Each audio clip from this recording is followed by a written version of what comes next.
It's time for the Chaos Gods to once more let their influence flow into real space. The next codex for Warhammer 40k is going to be Chaos Demons.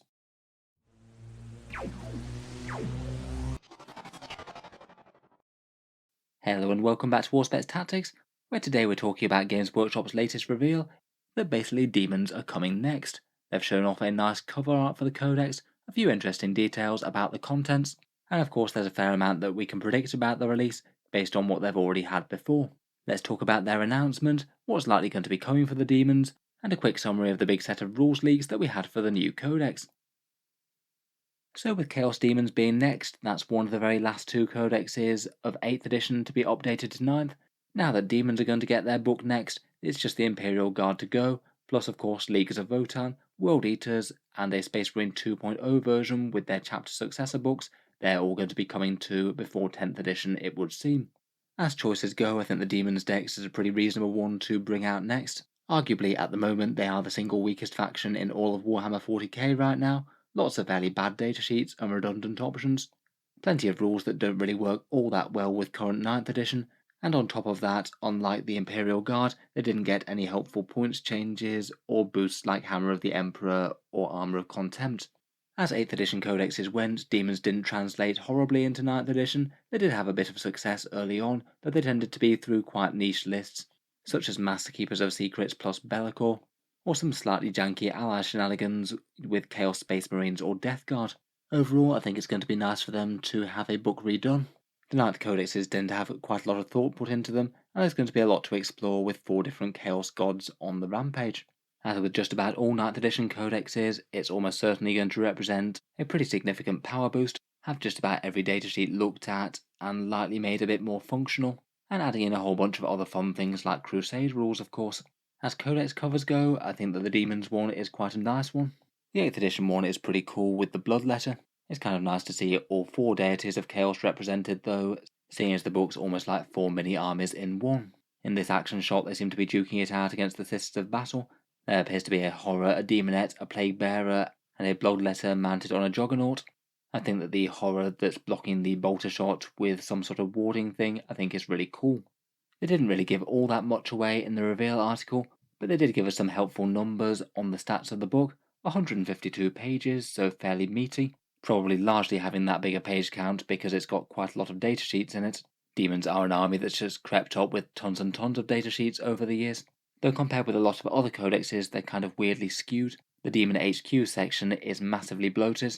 I think over half the datasheets that you can field for Chaos Demons happen to be HQs of one sort or another. I do wonder whether or not they might rectify that a bit in the book, maybe put some of the more minor support characters into elites.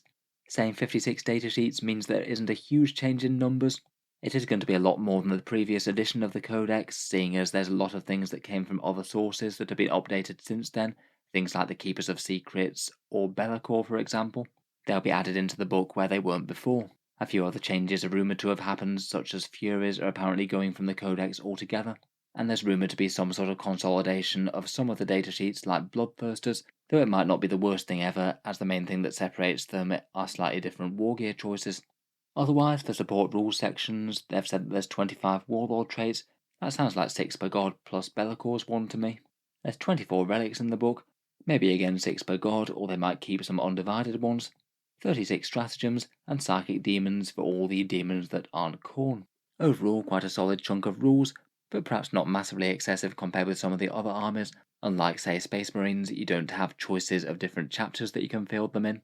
You just have each of the demons devoted to certain ideologies, so there might not be quite as much supporting rules in terms of chapter tactics and things. Otherwise, there's plenty of other things that we can certainly predict about the demon release. Models wise, I will be kind of surprised if we see any other major reveals for the faction. Games Workshop have been showing off a few things already. We had the Cadians leagues, we've seen Angron of the World Eaters, and we've had plenty of teasers of the Leagues of Votann, but nothing for demons aside from this Demon Prince. My guess is that the model that would be destined for release alongside the Demon Codex might well be the Chaos Demon Prince. I think that the only reason that they actually decided to show him off was because he leaked elsewhere. I think some pictures of an Age of Sigmar book got posted online at some point, so they decided to show off the model in full. I don't think he was a release that was intended for Codex Chaos Space Marines, as the Codex Chaos Marines Demon Prince in the book has a picture of the old one, not this new one. Overall, I think it's quite a cool new model, to be honest. I really like the way that they've got a different head for each one of the Chaos Gods, plus you can make it significantly more Age of Sigmar or 40k devoted, depending on what game that you're playing. In terms of war gear, this new one does appear to have a shooting weapon as well, something that's gone from the options on the other datasheets for the Demon Prince, so maybe that'll be added back in the Chaos Demons Codex. Otherwise, I wouldn't really be anticipating any other big model releases, though I guess there's always room for GW to surprise us. Timing wise, it can be a bit variable from when they reveal the codex coming out to releasing it. My guess will be somewhere between 3 and 8 weeks from now. That's just loosely based on past teasers. My guess would be that the 40k codex releases might be slowing down a bit. They don't really have all that many more to go, so I don't suspect that they're going to be releasing them quite as frenetically as, say, in January, where they were doing a bit of catching up with themselves from previous delays. I'm sure that we'll be getting plenty of previews on Warhammer Community before we actually get the Demons Codex. At the very least, I'd be expecting 2 or 3 weeks of those before we actually get the book. I quite like it that they confirmed that Bellacor's Army of Renown is going to be in the book. They did similar with the Imperial Knight Freeblade Lance, and it's quite good that they actually designed it in concert with the book. It means that it's an interesting choice, but it's not one that's a mandatory auto-take. Hopefully it remains an interesting way to field the faction, maybe focusing a bit more on the lesser demons and allied Chaos Marines. Finally, for releases, a new Demons Codex will mean a new combat patrol as well, potentially multiple. For the Demons range, there's currently 4 rather good start collecting boxes, one for Tzeentch, Khorne, Nurgle, and Slanesh. And to be honest, I think that these are really quite nice starter sets if you did want to jump into Demons now. I think they all represent pretty good value for the models within, maybe particularly the Tzeentch one, in my opinion. You get quite a lot of flexibility with that, with the options that you can build it as. And to be honest, the idea of these being replaced by newer, bigger combat patrols that cost a fair bit more might not necessarily be the most positive news. I genuinely don't know whether they'd be releasing 4 different combat patrols, that does seem like quite a lot of releases for them, or whether or not they might just go for a more generic Chaos Demons one. It sort of sounds like something that's hard to do in my opinion, as no matter what combination of models that you choose, you'll either have a set that's just split up between 4 different gods in a bit of a weird way, or you're going to go down one route and say favour a couple of the gods and leave out some of the others. They've released a combat patrol for every single 9th edition codex so far. It seems very likely that demons will get at least one, so I guess we'll have to see what they come out with. Finally, for those interested, I thought it might be fun just to go through the leaks and rumours that we talked about a few days back, as they do pose some pretty seismic changes for demons as a codex. These were uploaded by a new YouTube channel called Wallace. They say that they've got some information from someone who's seen the codex, and it does seem quite plausible, though it is only one source, so obviously take with a pinch of salt. Perhaps the headline news are these sets of core rules changes. Currently, demons have army-wide invul saves, usually 5+, but apparently these are going to be replaced by a new demon save that is like an invul but ignores even things that ignore invuls. It means you can't just null zone them and blast them off the board. All of them are 5+ or better, and they're often better against range than they are in melee. They said, for example, that a Lord of Change will be 3+ at range and 5+ in melee.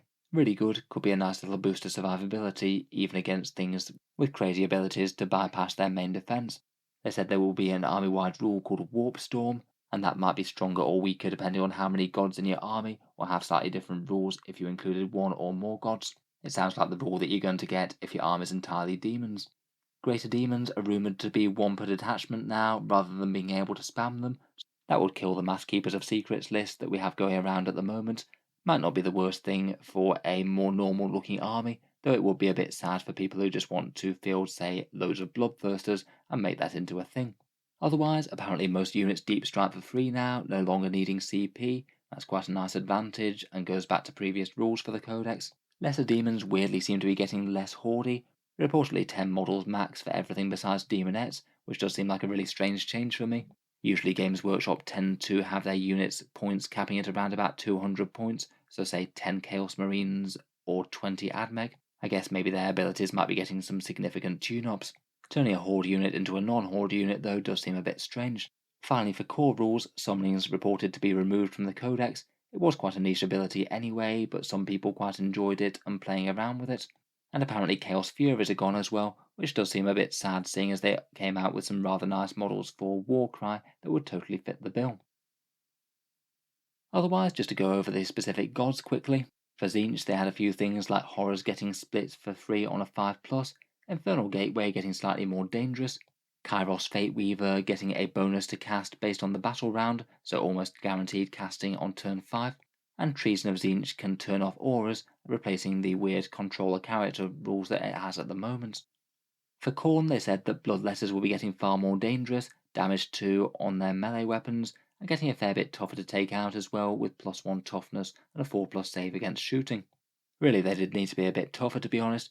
It's a bit awkward to have all your units being complete glass cannons rather than being able to hold the battle line. Otherwise, Bloodthirsters are supposedly getting 8 attacks, AP -4 and damage D3+3, so massively powerful against heavies, or can finally trade it out for a sweep attack, doing double the attacks at strength user, AP3 and damage 1, so that'd clear out hordes nicely. Quite nice for them to actually be decent in combat, rather than being rather sad as they are at the moment. Otherwise, there were a few hints for Nurgle and Slaanesh, not quite as much. Disgustingly Resilient becomes the same as Death Guard with -1 damage, but Plaguebearers getting 2 wounds and toughness 5, so they might wind up being a lot tougher overall. Otherwise, Nurglings are not being troops anymore, probably going into fast attack. And Slaanesh, they didn't really come out with all that many teasers, other than saying that Chariots are toughness 6, and they have lots and lots of buffs and synergies available, multiple different ways to get things like fights first, fights last, or fights on death. Overall, it sounds like it's broadly good news for the Demons of Chaos. A bit annoying for people who had Furies, Masked Greater Demons spam, or really enjoyed the summoning mechanic, but hopefully the good stuff will outweigh the bad. So anyway, I think we'll leave that there for today. Let me know your thoughts on the Demons release and what you'd like to see down in the comments below. What sort of armies might you be looking forward to running with a new updated rule set? If you've enjoyed the video, feel free to subscribe to Auspex Tactics, where I'll certainly keep up with the regular coverage of Games Workshop's news and releases, and I will of course review Codex Chaos Demons in full once we get the rules. Finally, if you have been enjoying all the videos on the channel, I would just like to mention that Auspex Tactics does have a Patreon page, and you can find that down in the video description below. Channel patrons do get a fair few advantages, seeing certain videos early, regular votes to see what sort of things might come next on the channel, and automatic entry into the regular prize giveaways with a chance to win some big model kits each month. If any of that sounds good to you, or you'd just like to help support, the link is down in the video description. In any case, a massive thank you for listening, and I'll hope to see you guys next time.